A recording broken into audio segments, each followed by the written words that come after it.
नमस्कार, ABC channel में आपका स्वागत है। मैं हूं सचिन श्रीवास्तव और आप मेरे साथ देखेंगे आजमगढ़ से जुड़ी खबरें। आइए नजर डाल लेते हैं आज की खास खबरों पर। खबर के प्रायोजक हैं वुडन और एल्यूमिनियम हुआ पुराना, यूपीवीसी विंडो और डोर्स का आया जमाना। यूपीवीसी विंडो और डोर्स के लिए संपर्क करें विंडोज INC।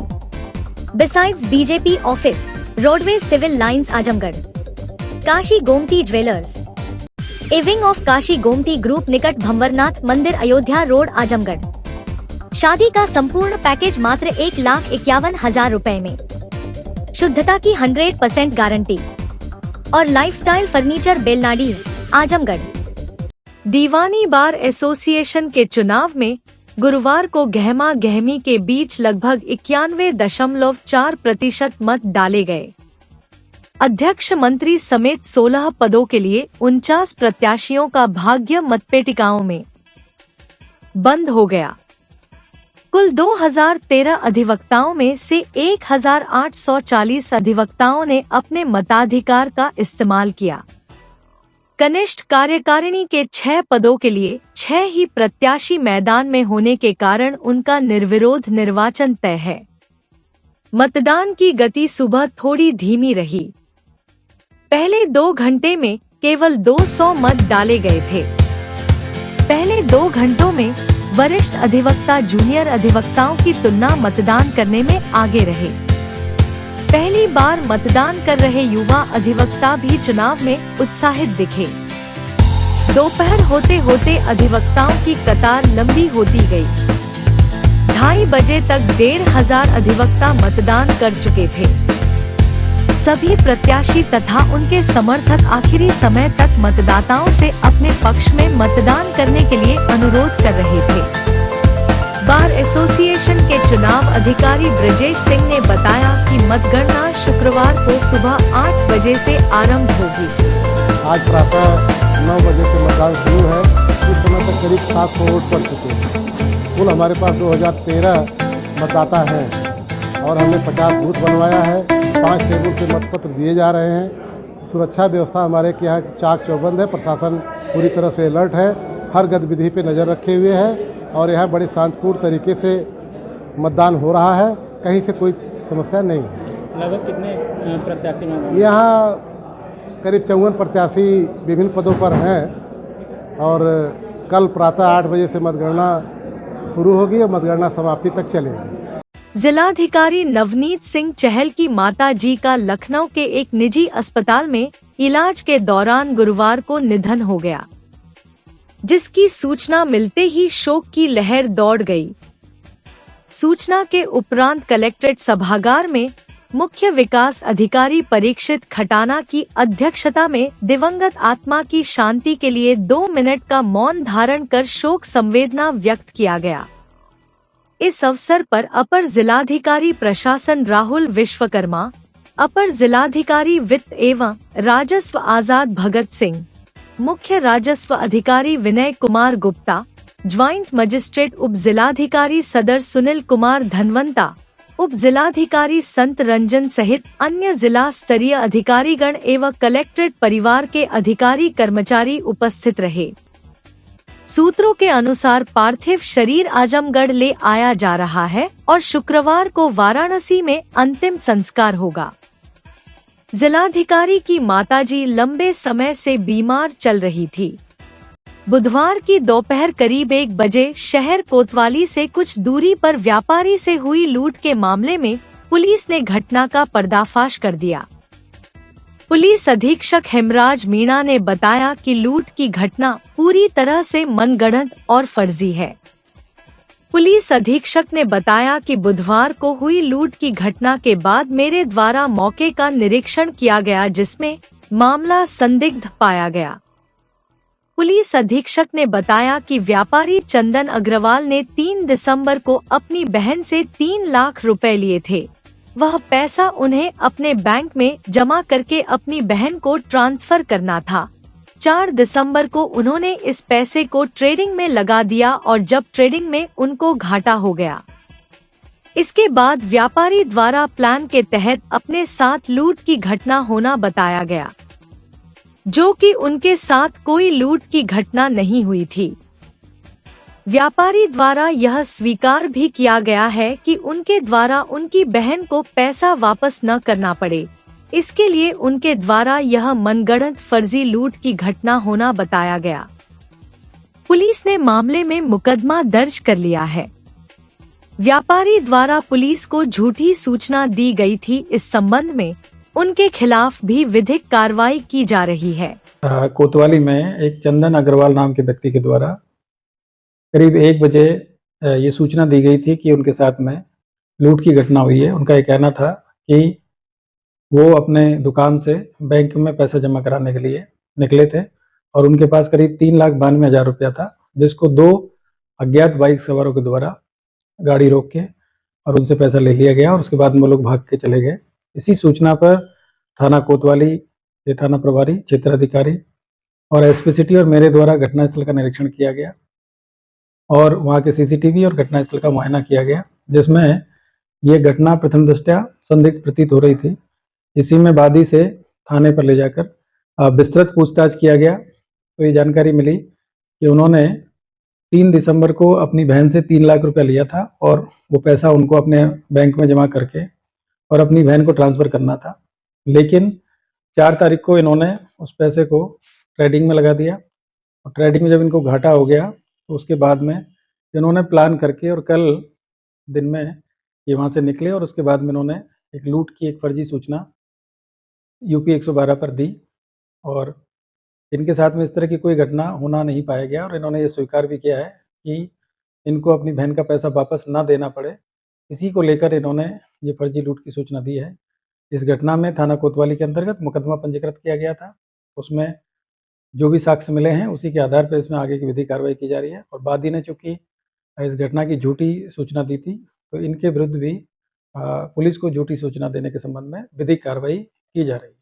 बुधवार को दिन में 1 बजे के करीब सबा हॉस्पिटल व मुबारकपुर पब्लिक स्कूल की जांच करने के लिए उपजिलाधिकारी सदर सुनील कुमार धनवंता पहुंचे। उनके नेतृत्व में जांच टीम ने 2 घंटे तक गहन जांच पड़ताल किया।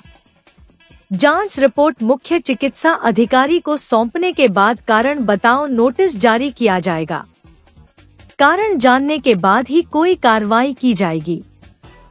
पब्लिक स्कूल मुबारकपुर व सबा हॉस्पिटल को लेकर शिकायत पर उपजिलाधिकारी सदर ज्वाइंट मजिस्ट्रेट सुनील कुमार धनवंता के नेतृत्व में जांच करने पहुंची टीम ने लगभग 2 घंटे तक गहन जांच किया। उपजिलाधिकारी सदर ज्वाइंट मजिस्ट्रेट सुनील कुमार धनवंता ने बताया कि पिछले कई दिनों से पब्लिक स्कूल मुबारकपुर व सबा हॉस्पिटल मुबारकपुर की शिकायत मिल रही थी, इसलिए नायब तहसीलदार के नेतृत्व टीम गठित कर जांच करने के लिए भेजा गया था। पब्लिक स्कूल व सबा हॉस्पिटल ने जांच में कोई सहयोग नहीं किया। शिकायत बार बार लगातार मिल रही थी। ऐसे में आज मेरे साथ उच्चीकृत प्राथमिक स्वास्थ्य केंद्र सठियाम के चिकित्साधिकारी अच्युतानंद राय और CHC मुबारकपुर के अधीक्षक चंद्र प्रकाश गुप्ता टीम ने हर बिंदुओं पर जांच किया। जांच करने के बाद उपजिलाधिकारी सदर ज्वाइंट मजिस्ट्रेट सुनील कुमार धनवंता ने बताया कि जांच रिपोर्ट बना ली गई है। यह रिपोर्ट मुख्य चिकित्सा अधिकारी को सौंपा जाएगा। कारण बताओ नोटिस जारी कर जवाब मांगा गया है। जवाब आने के बाद ही कोई कार्रवाई की जाएगी। उपजिलाधिकारी ने यह बताया कि यह जांच जन शिकायत के अलावा IGRS पोर्टल पर करने के आधार पर की गई। वैसे भी शासन का निर्देश है कि कोई भी हॉस्पिटल फर्जी नहीं चलना चाहिए। ये पिछले 15-20 दिनों से मुबारकपुर में जो मुबारकपुर पब्लिक स्कूल और जो सबा हॉस्पिटल है उसको लेकर कई शिकायतें प्राप्त हुई थी। उसके लेकर एक हमने टीम गठित की थी नायब साहब मुबारकपुर की अध्यक्षता में, लेकिन वो जब जांच करने आए तो हॉस्पिटल प्रशासन और स्कूल प्रशासन के द्वारा उनको कोई सहयोग प्रदान नहीं किया गया। इसी वजह से मैंने और सटियाम के MIC साहब हैं, यहाँ के मुबारकपुर हॉस्पिटल के अधीक्षक साहब हैं, वो हम लोग संयुक्त टीम बना के और थाने से टीम बना के हम लोग यहाँ पे मौजूद हुए हैं और एक एक चीज़ की बहुत ही गहनता से जांच करी गई है, एक एक बिंदु की जांच करी गई है और इसके संबंध में एक रिपोर्ट है वो सीएमओ साहब को प्रेषित की जाएगी और उसके बाद अग्रिम कार्रवाई की जाएगी। सर मानक का कोई रूप के विपरीत ऐसा कुछ है जो अभी इसमें तय कर पाना थोड़ा सा मुश्किल होगा, क्योंकि हम लोग एक प्रारंभिक रिपोर्ट इसमें बना रहे हैं। इनको शोकोज का एक अवसर दिया जाएगा और शोकोज इनका जारी होने के बाद में इनको जब रिप्लाई आ जाएगा उसके बाद में इनके संबंध में निर्णय लिया जाएगा। शासन के मंशा के अनुरूप आए हैं कि किसी की जांच प्रक्रिया के साथ? देखिए दोनों ही हैं। दोनों माननीय मुख्यमंत्री जी के निर्देश रहते हैं कि जो हॉस्पिटल्स हैं कोई फर्जी संचालित ना हो, और इसके अलावा जो एजेरेस के माध्यम से या जनसुनवाई के माध्यम से जो शिकायतें प्राप्त होती हैं उनके माध्यम से भी हम लोग जांच की प्रक्रिया यहाँ पे कर रहे हैं। बुधवार को निस्वा इंटर कॉलेज पहाड़पुर का वार्षिकोत्सव धूमधाम से मनाया गया, जिसमें मुख्य अतिथि के रूप में Azim Ahmad Ghaznavi business head Reda Chemicals East Africa व विशिष्ट अतिथि के रूप में सलीम निसार बिजनेसमैन न्यूजीलैंड ने प्रोग्राम में शिरकत करके कार्यक्रम की शोभा बढ़ाई आए। विद्यालय प्रबंधक तारिक ख्वाजा व अध्यक्ष शेड अहमद मसूद ने फूल माला पहनाकर अतिथियों का स्वागत सम्मान किया। मुख्य अतिथियों ने दीप प्रज्वलित करके कार्यक्रम का शुभारंभ किया। कार्यक्रम का मौजू रखा गया आगाज आए। इस मौजू के तहत विद्यालय की छात्राओं ने शानदार तरीके से रंगारंग कार्यक्रम प्रस्तुत किया। छात्राओं ने स्वच्छता, देशभक्ति, पर्यावरण, शिक्षा व तमाम सामाजिक सरोकारों पर आधारित सांस्कृतिक कार्यक्रमों की प्रस्तुति देकर समारोह को यादगार बना दिया।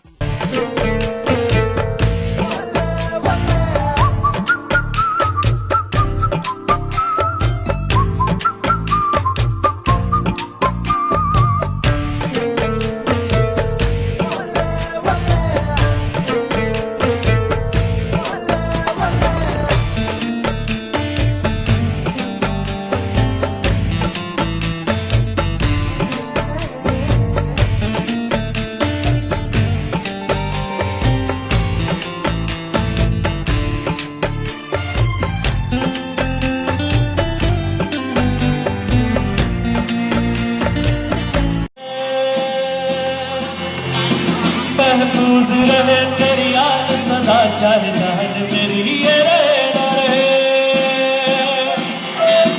है मेरी ज़मीं महबूब मेरी, तेरी नस नस में तेरा इश्क बहे। फीका न पड़े कभी रंग तेरा, जिस्मों से निकल के खून गए।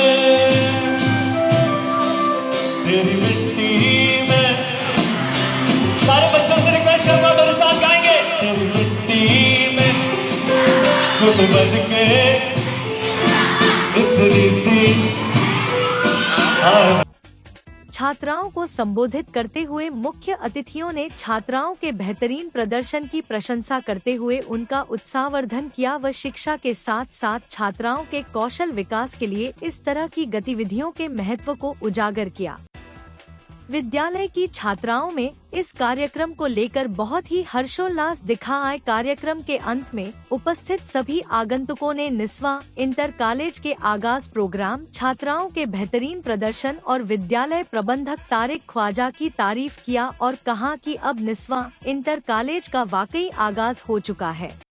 कप्तानगंज थाना क्षेत्र के देवहटा गांव निवासी किसान सुनील राय की 29 नवंबर 2024 की शाम को खेत की जुताई करते समय गोली मारकर हत्या कर दी गई थी तथा उनका गला भी धारदार हथियार से काट दिया गया था। घटना के 21 दिन के बाद भी अभी तक पुलिस हत्यारों की तलाश नहीं कर सकी है, जिससे मृतक सुनील राय के परिजन आक्रोशित हैं।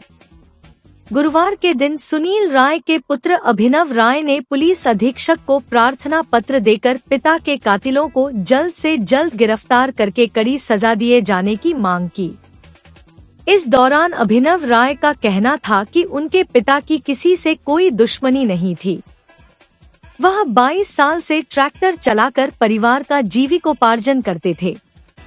बताया कि अज्ञात के खिलाफ मुकदमा उन्होंने दर्ज कराया था, लेकिन अभी तक पुलिस सिर्फ आश्वासन दे रही है, हत्यारे को पकड़ नहीं सकी है, जिससे उनका परिवार भयभीत है। इस मामले में एसपी ग्रामीण चिराग जैन ने बताया कि घटना के खुलासे के लिए कई टीमें लगी हुई हैं। एसओजी और सर्विलांस टीम के साथ ही थाना पुलिस की टीम भी लगी हुई है। साथ ही अपने स्तर से भी टीम गठित करके काम किया जा रहा है।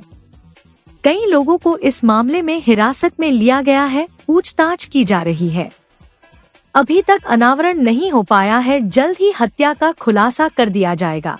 फादर का 29 तारीख को मर्डर हो गया था। एक त्रिवेणी प्रजापति के खेत का जुताई कर रहे थे, वहाँ पे उनको किसी अज्ञात व्यक्ति ने गोली मारी। इसके बाद उनका सर धड़ से काट के अलग कर दिया था।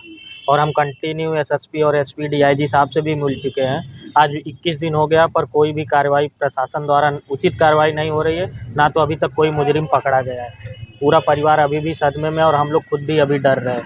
का क्या नाम था और घटना शाम के वक्त 5 बजे के आसपास हुई थी और पिता का नाम सुनील राय उर्फ मुन्ना राय था। तो आप लोगों ने जो एफआईआर दर्ज कराई थी किसके नाम से कराई थी? वो अज्ञात एफआईआर थी, क्योंकि हम लोगों को किसी पे संदेह नहीं था उस टाइम पे कि कौन मर्डर किया है क्या, क्योंकि उनका कहीं दूर दूर तक किसी से ना तो कोई लड़ाई था ना तो झगड़ा था। वो 22 साल से ट्रैक्टर चलाते थे और जीवन यापन कर रहे थे। अच्छा, आपको कोई अभी 22 दिन 21 दिन घटना के हो गए हैं, तो क्या आपको कोई शक है किसी के ऊपर ऐसा? अभी भी किसी के ऊपर हम लोगों को संदेह नहीं जा रहा है, क्योंकि इस तरह की रंजिश किसी से थी ही नहीं कि कोई इतना बड़ा कदम उठाए। छोटी मोटी घर के अगल बगल लड़ाई होती थी पर इतना बड़ा किसी से लफड़ा नहीं था। तो एसपी साहब से आपकी मुलाकात हुई, क्या कहा उन्होंने? एसपी साहब ने यही कहा कि हम कार्रवाई कर रहे हैं, हमारी टीमें पूरी एक्टिव हैं, जल्द से जल्द हम इस केस का खुलासा करेंगे। और ये हर बार उनका स्टेटमेंट सेम ही है, 2-3 बार मिल चुका, सेम यही स्टेटमेंट दे रहे हैं। क्या चाहते हैं आप? बस हमें जस्टिस चाहिए, जो भी हत्यारा है वो जल्द से जल्द पकड़ा जाए। नवंबर 2024 को थाना कप्तानगंज के अंतर्गत सुनील राय व्यक्ति की किसी ने गोली मारकर हत्या कर दी गई थी, जिस पे तत्काल मुकदमा पंजीकृत किया गया था। हमारी इसमें कई टीमें अभी तक लगी हुई हैं। एसओजी सर्विलांस की टीमें भी लगी हुई हैं, थाना की टीमें लगी हुई हैं। उसके अलावा हम लोगों ने अपने स्तर से भी टीमें गठित कर इसमें काम कर रहे हैं। कई लोगों को इसमें हिरासत में भी लिया गया, पूछताछ की जा रही है। अभी इसका अनावरण नहीं हो पाया। हम लोग की सभी टीमें अभी कार्यरत हैं और हम लोग पूरी मेहनत से इसमें लगे हुए हैं। जल्दी से जल्द इसका खुलासा किया जाएगा। गुरुवार को समाजवादी छात्र सभा के कार्यकर्ताओं ने गृह मंत्री अमित शाह के खिलाफ जमकर नारेबाजी और प्रदर्शन किया। इस दौरान सपाइयों ने अमित शाह का पुतला फूंक अपना विरोध जताया। सपा के कार्यकर्ताओं ने अमित शाह के बयान का विरोध किया। आपको बता दें कि बीते मंगलवार को राज्यसभा में संविधान पर चर्चा करते हुए गृह मंत्री अमित शाह ने बाबा साहेब डॉक्टर भीमराव अंबेडकर का जिक्र किया था, जिसके बाद यह बयान विवादों में घिर गया। इसी बयान के विरोध में सपा कार्यकर्ताओं ने कलेक्ट्रेट क्षेत्र पर प्रदर्शन करते हुए गृह मंत्री का पुतला फूंका। सपा कार्यकर्ताओं ने सरकार विरोधी नारे लगाए और अमित शाह से गृह मंत्री के पद से इस्तीफा देने की मांग की। सपा छात्र सभा के जिलाध्यक्ष सहित अन्य नेताओं ने चेतावनी दी कि यदि अमित शाह ने ऐसा कृत्य फिर से किया तो पार्टी और उसके कार्यकर्ता इसका विरोध जारी रखेंगे। छात्र सभा ने आरोप लगाया कि संसद में गृह मंत्री अमित शाह द्वारा दिया गया बयान डॉक्टर भीमराव अंबेडकर का अपमान है। उन्होंने कहा कि बाबा साहब ने देश का संविधान बनाया, जिसे पूरा देश सम्मान की दृष्टि से देखता है। गृह मंत्री हैं, वो बाबा साहब भीमराव अंबेडकर जी का सम्मान पूर्वक नाम नहीं लिए। जो राम से तुलना अंबेडकर जी कर रहे हैं, सम्मान पूर्वक नाम नहीं लिए, इसीलिए हम लोग विरोध दर्ज कर रहे हैं। क्या कहना चाह रहे हैं इस मौके पर आप समाज में? नैतिकता के हिसाब से अमित शाह इस्तीफा दे दें और यही हम लोग की मांग है। इस संबंध में कोई ज्ञापन भी प्रेषित किया गया किसी को? अभी हम लोग के मेन बॉडी की जिला अध्यक्ष हवलदार यादव जी ज्ञापन डीएम साहब को दें। पूरा मामला ये है कि अगर जो माननीय अमित शाह जी द्वारा जो भी सदन में जो अम्बेडकर जो कह रहे हैं कि अगर भगवान का नाम लेते तो स्वर्ग मिल जाता, तो कहीं ना कहीं उनके लिए अम्बेडकर भगवान नहीं हुए, लेकिन हमारे पिछड़े समाज के लिए, हमारे दलित समाज के लिए अम्बेडकर जी हमारे लिए भगवान हैं। क्योंकि अगर वो हमारे लिए अधिकार नहीं देते, हमें पढ़ने का अधिकार नहीं होता, शिक्षा का अधिकार नहीं होता और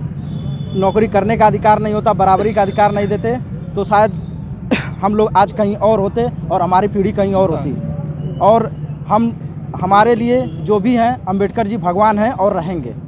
और उन्हीं के द्वारा जो संविधान में आज अमित शाह जी पहुँचे हैं, सिर्फ अम्बेडकर जी की देन है कि आज वो संविधान को मान करके वो गृह मंत्री बने हैं। तो कहीं ना कहीं आपको लगता है कि अमित शाह के बयान से पिछड़े और दलितों का अपमान है? जी बिल्कुल हुआ है। और कहीं ना कहीं अगर हमारे लिए कोई भी इंसान अगर अच्छा काम करता है तो हम उसको ज़रूर भगवान का दर्जा देते हैं। और वो तो हमारे पूरे पिछड़े समाज के लिए, दलित समाज के लिए जो भी उन्होंने इतना बड़ा काम किया, वो भगवान के ही रूप हैं।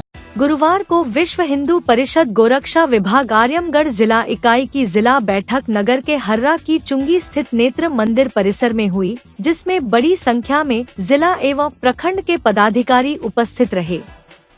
बैठक का शुभारंभ गोमाता के चित्र के सम्मुख प्रांत संरक्षक अशोक अग्रवाल, प्रांत अध्यक्ष राणा प्रताप राय सोनू एवं प्रांत उपाध्यक्ष दीनानाथ सिंह द्वारा सामूहिक रूप से दीप प्रज्वलन करते हुए किया गया। बैठक की प्रस्तावना रखते हुए गोरक्षा के प्रांत संयोजक गौरव सिंह रघुवंशी द्वारा कार्यकर्ताओं को संबोधित करते हुए कहा गया कि निराश्रित गोवंशों को भीषण ठंड से बचाने के लिए गोरक्षा विभाग द्वारा अभियान चलाया जाएगा, जिसके अंतर्गत गौशालाओं में संरक्षित एवं खुले में घूम रहे गोवंशों को ओढ़ाने के लिए बोरे की व्यवस्था की जाएगी। विहिप गोरक्षा विभाग के जिला कार्याध्यक्ष अरविंद अग्रवाल ने बताया कि आगामी 25 दिसंबर को तुलसी पूजन दिवस के अवसर पर विश्व हिंदू परिषद गोरक्षा विभाग द्वारा आजमगढ़ सदर अस्पताल स्थित ब्लड बैंक में रक्तदान शिविर का आयोजन किया जा रहा है, जिसमें बड़ी संख्या में कार्यकर्ता एवं समाज के लोग रक्तदान करेंगे। बैठक में संगठन का विस्तार करते हुए मुनीब गुप्ता को विहिप गोरक्षा विभाग का जिला सह मंत्री एवं विनोद सिंह साधु को महाराजगंज प्रखंड का प्रखंड उपाध्यक्ष बनाया गया। बैठक में दिनेश साहनी, कुंवर गजेंद्र सिंह, संतोष गुप्ता, अमित दुबे, शशांक तिवारी, शंकर यादव, उत्कर्ष सिंह, अंकुर गुप्ता, किशन मोदनवाल, प्रभात सिंह, सत्य प्रकाश कुमार, इष्टदेव सिंह, अनूप पांडे, अभय सिंह, मकर ध्वज यादव समेत अन्य कार्यकर्ता उपस्थित रहे। समाजवादी योजन सभा के पूर्व प्रदेश कार्यकारिणी सदस्य लालजीत यादव क्रांतिकारी ने गुरुवार को अपने गांव पहाड़पुर कंधरापुर आजमगढ़ में गृह मंत्री अमित शाह के द्वारा देश के संसद में दिए हुए बयान का विरोध किया और यह मांग किया कि देश के सबसे बड़े लोकतंत्र के मंदिर में बाबा साहब भीमराव अंबेडकर का जो अपमान किया गया है, यह बहुत ही निंदनीय और दुखद है। बाबा साहब भीमराव अंबेडकर को पूरे देश के लोग मानते हैं। हम जैसे गरीब, दलित, शोषित, वंचित, पिछड़े, अल्पसंख्यक व सर्व समाज के लोगों के लिए बाबा साहब एक आस्था के रूप में है। बाबा साहब ने संविधान बनाकर देश के 140 करोड़ लोगों का भला किया है और उनके हक और हुकूक को दिया है। इस तरह से देश की संसद में उनके नाम को लेकर जिस तरह से गृह मंत्री बोले हैं, उसी प्रकार से संसद में माफी मांगनी चाहिए। नहीं तो हमारे समाजवादी पार्टी के राष्ट्रीय अध्यक्ष अखिलेश यादव ने जो कहा है और हम लोग की यह जिम्मेदारी है, जब तक गृह मंत्री माफी नहीं मांगते हैं तब तक हम लोग पूरा विरोध करते रहेंगे।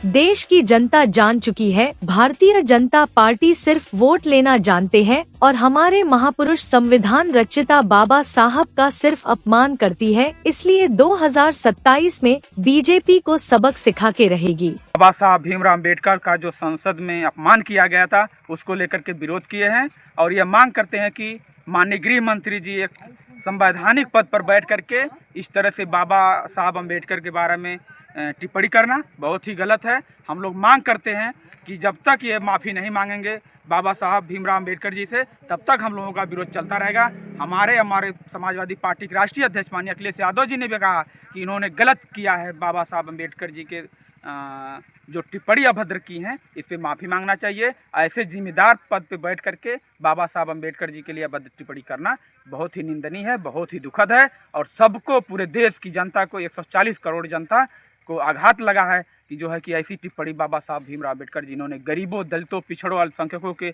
हक और हुकूक के लिए हमेशा काम किए और सब समाज के लिए इन्होंने काम करके गए हैं। वुडन और एल्युमिनियम हुआ पुराना, यूपीवीसी विंडो और डोर्स का आया जमाना।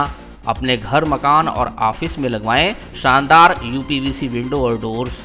दीमक, पेंट, पॉलिश के खर्चों से बचें। High security, soundproof, energy saving, fire resistant, waterproof, one time investment.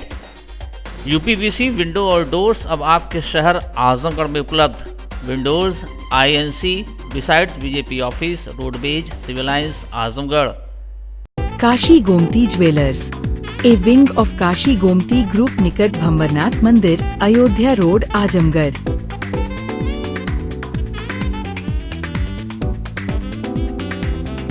Gold, diamond और सिल्वर की ज्वेलरी का विशाल संग्रह।